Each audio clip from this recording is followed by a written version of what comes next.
तो निश्चित भाव देखिपे कहबार कथा थिला अश्विनी उपाध्याय जे जानी आपणकर नामी दामी सुप्रीम कोर्ट वकील लड़ाई करिसेंती टीटी कहीं समस्ते न देवे। क्या सभी स्कूलों में टीटी अनिवार्य होना चाहिए? टीटी क्या मदरसों पर भी लागू होगा? और ये बाबद रे तमाम डिस्कशन करिसेंती एवं कहीं ये अन्याय करा जाउछि से बाबद मध्य स्वर उत्तोलन करिसेंती। तो निश्चित भाव देखंतु ये कोण को आसुथिबा वीडियो रे कौन कहउछंती हमर अश्विनी उपाध्याय जे कि नामी दामी वकील रहिसेंती सुप्रीम कोर्ट रे। देश के सभी स्कूलों के लिए टीईटी अनिवार्य किया जाए, टीचर एलिजिबिलिटी टेस्ट अनिवार्य किया जाए। ये मांग वाली जो पीआईएल थी आज उस पर माननीय सुप्रीम कोर्ट में सुनवाई हुई है। माननीय सुप्रीम कोर्ट ने पूरी बात सुनने के बाद इसको ऑनरेबल सीजीआई साहब को रेफर किया है कि वो इसको बड़ी बेंच के लिए कंसीडर करें। हमने उसमें यही कहा है कि जिस भी स्कूल में 6 से 14 साल तक के बच्चे पढ़ते हैं वो किसी भी रिलीजन के द्वारा बनाया गया हो, किसी भी रिलीजन के द्वारा चलाया जा रहा हो, किसी भी मजहब के द्वारा स्कूल चल रहा हो, लेकिन जहां भी 14 साल तक के बच्चे पढ़ते हैं वहां पे टीईटी यानी टीचर एलिजिबिलिटी टेस्ट अनिवार्य होना चाहिए। हमने अपनी याचिका में कहा है कि right to education fundamental right है और राइट टू एजुकेशन का मतलब होता है right to equal quality education. इसलिए 14 साल तक के बच्चों के लिए भेदभाव नहीं हो सकता। टीचर की क्वालिटी पूरे देश में 14 साल तक सभी बच्चों के लिए एक समान होनी चाहिए और वो तभी हो सकता है जब सभी स्कूलों में टीचर्स के लिए टीईटी अनिवार्य हो। अभी माइनॉरिटी स्कूलों को टीईटी से छूट मिली हुई है। हमने उसी बात को चैलेंज किया है और हमने ये भी कहा है कि पहले माइनॉरिटी डिफाइन हो जाए, माइनॉरिटी कौन है, उसके बाद माइनॉरिटी के नाम पे माइनॉरिटी स्कूल खोलने की अनुमति दी जाए। भारत के संविधान में कहीं माइनॉरिटी डिफाइन नहीं है, भारत के किसी कानून में माइनॉरिटी डिफाइन नहीं है। माइनॉरिटी को आइडेंटिफाई कैसे किया जाएगा इसकी कोई गाइडलाइन बनी नहीं है। नेशनल लेवल पे माइनॉरिटी होगा कि स्टेट लेवल पे माइनॉरिटी होगा कि डिस्ट्रिक्ट लेवल पे माइनॉरिटी को आइडेंटिफाई किया जाएगा, ऐसा कहीं कुछ लिखा नहीं है, ऐसा आज तक इसकी कोई गाइडलाइन नहीं बनी है। 1% वाला माइनॉरिटी कहलाएगा कि 2% वाला माइनॉरिटी कहलाएगा कि 3% वाला माइनॉरिटी कहलाएगा, इसकी भी कोई गाइडलाइन नहीं बनी है।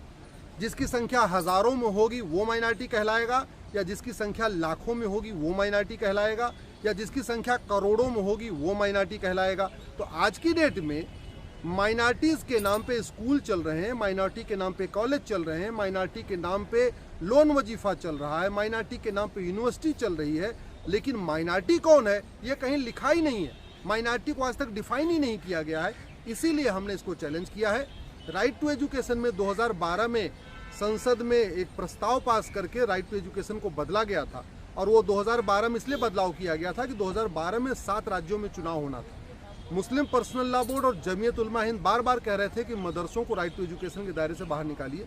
उसके बाद कांग्रेस की सरकार ने 2012 में राइट टू एजुकेशन में सेक्शन 1 सब क्लास 4 और सेक्शन 1 सब क्लास 5 जोड़ दिया था और जोड़ के मदरसों को इससे बाहर निकाल दिया था राइट टू एजुकेशन के दायरे से। इसलिए मदरसों में कौन पढ़ा रहा है, कहाँ से फंडिंग हो रही है, क्या उनका सिलेबस है, पढ़ने वाला कौन है, पढ़ाने वाला कौन है, कौन सी किताब है, ये राइट टू एजुकेशन के दायरे से बाहर हो गया है।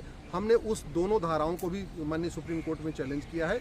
आज माननीय सुप्रीम कोर्ट ने सभी दलीलों को सुनने के बाद इस पूरे मामले को ऑनरेबल सीजीआई साहब को रेफर किया है कि वो इस पे कंसीडर करें कि इस पे बड़ी बेंच बनना है कि नहीं बनना है। और वो इसलिए किया है क्योंकि इसके पहले जब टीटी का मैटर आया था वो लार्जर बेंच को रेफर हो गया था, इसलिए आज हमारा मैटर भी इसको लार्जर बेंच को रेफर कर दिया गया है। जब इस पर सुनवाई होगी, एक साथी सुनवाई होगी, हमारा यही कहना है कि राइट टू एजुकेशन का मतलब right to equal quality education होता है, राइट टू एजुकेशन का मतलब यूनिफॉर्म एजुकेशन होता है, राइट टू एजुकेशन का मतलब 1 नेशन 1 सिलेबस होता है, 1 नेशन 1 करिकुलम होता है, राइट टू एजुकेशन का मतलब सारे टीचर्स की क्वालिटी एक जैसी होनी चाहिए, यूनिफॉर्म क्वालिटी होनी चाहिए। और वो तभी होगा जब जहाँ भी 14 साल तक के बच्चे पढ़ रहे हैं उनके लिए नियम कानून एक होगा, रेगुलेशन एक होगा। हमने इसमें ये भी कहा है कि अगर आप इस तरीके से डिस्क्रिमिनेट करते रहेंगे कि नहीं बाकी जो स्कूल हैं वहाँ पे 25% गरीबों को रिजर्वेशन रहेगा, लेकिन जो माइनॉरिटी स्कूल हैं उसमें 25% रिजर्वेशन नहीं होगा, तो स्कूल खोलने के लिए लोग कन्वर्ट होना शुरू करेंगे। और ये घटनाएं आ भी रही हैं। उत्तर प्रदेश में, बिहार में बहुत सारे ऐसे लोग स्कूल खोलने के लिए अपने आप को बौद्ध कहने लग गए हैं। स्कूल खोलने के लिए आपको अपने आप को सिख कहने लग गए। मतलब माइनॉरिटी का लाभ लेने के लिए लोग माइनॉरिटी में कन्वर्ट होते जा रहे हैं। तो ये जो माइनॉरिटी वाला डिवीज़न चल रहा है ये ठीक नहीं है, ये बिल्कुल गलत है। ये हमारी देश की एकता अखंडता के खिलाफ है, हमारी संप्रभुता के खिलाफ है। और वैसे भी जब भारत का विभाजन एक बार मजहब के आधार पे हो चुका है, रिलीजन के आधार पे हो चुका है, फिर मजहब के आधार पे नियम कानून नहीं होना चाहिए, मजहब के आधार पे स्कूल कॉलेज नहीं होना चाहिए, मजहब के आधार पे भेदभाव नहीं होना चाहिए, मजहब के आधार पे किसी भी तरीके की विशेष सुविधा नहीं देनी चाहिए। हमने अपने इस याचिका में भी कहा है कि जिस आर्टिकल 30 के नाम पे माइनॉरिटी एजुकेशन इंस्टीट्यूशन खोलने के अधिकार दिया जा रहा है, मदरसा खोलने का अधिकार दिया जा रहा है, वो आर्टिकल 30 मदरसा खोलने की इजाज़त नहीं देता है। आर्टिकल 30 में लिखा है एजुकेशन इंस्टीट्यूशन, यानी देश के सभी नागरिक एजुकेशन इंस्टीट्यूशन खोल सकते हैं। एजुकेशन इंस्टीट्यूशन का मतलब है सेकुलर एजुकेशन इंस्टीट्यूशन। जो आर्टिकल 30 में एजुकेशन इंस्टीट्यूशन वर्ड यूज़ किया है वो रिलीजियस एजुकेशन वर्ड नहीं है, वो सेकुलर एजुकेशन इंस्टीट्यूशन है। यानी भारत में कोई भी है, चाहे वो माइनॉरिटी हो, चाहे मेजॉरिटी हो, चाहे हिंदू हो या मुस्लिम हो, सबको 10वीं 12वीं का स्कूल खोलने का अधिकार है, इंजीनियरिंग कॉलेज खोलने का अधिकार है, मेडिकल कॉलेज खोलने का अधिकार है, लॉ कॉलेज खोलने का अधिकार है। अलग से कोई विशेष दर्जा नहीं देता। भारत में सबको अपना व्यापार करने का अधिकार है, अपना बिजनेस करने का अधिकार है, अपना स्कूल कॉलेज खोलने का अधिकार है। आर्टिकल 19 में सबको इक्वल राइट है। आर्टिकल 30 कोई अलग से किसी एक मजहब को, एक कम्युनिटी को अलग से राइट नहीं देता। ये भी हमने अपनी याचिका में कहा है।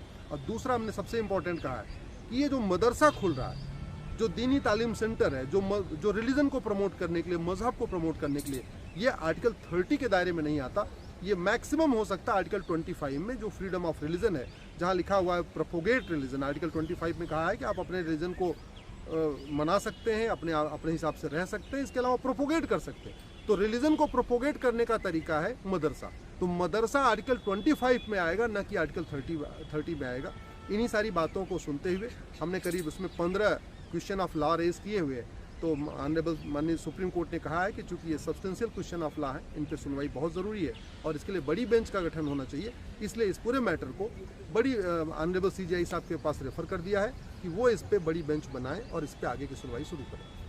देश के सभी स्कूलों के लिए TET अनिवार्य किया जाए, टीचर एलिजिबिलिटी टेस्ट अनिवार्य किया जाए।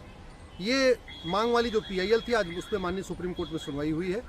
माननीय सुप्रीम कोर्ट ने पूरी बात सुनने के बाद इसको ऑनरेबल CJI साहब को रेफ़र किया है कि वो इसको बड़ी बेंच के लिए कंसीडर करें। हमने उसमें यही कहा है कि जिस भी स्कूल में 6 से 14 साल तक के बच्चे पढ़ते हैं, वो किसी भी रिलीजन के द्वारा बनाया गया हो, किसी भी रिलीजन के द्वारा चलाया जा रहा हो, किसी भी मजहब के द्वारा स्कूल चल रहा हो। तो शुणी पारे कौन कहते सुप्रीम कोर्ट वकील अश्विनी उपाध्याय। तो सतरे कौन समस्त लागू हो नियम RT एक्ट कौन व्याख्या करें। तो निश्चित भाव आपण मनरे जदि किसी प्रश्न थाए कमेंट करंतु, निश्चित भाव तार उत्तर देवाई आम चेष्टा करूँ।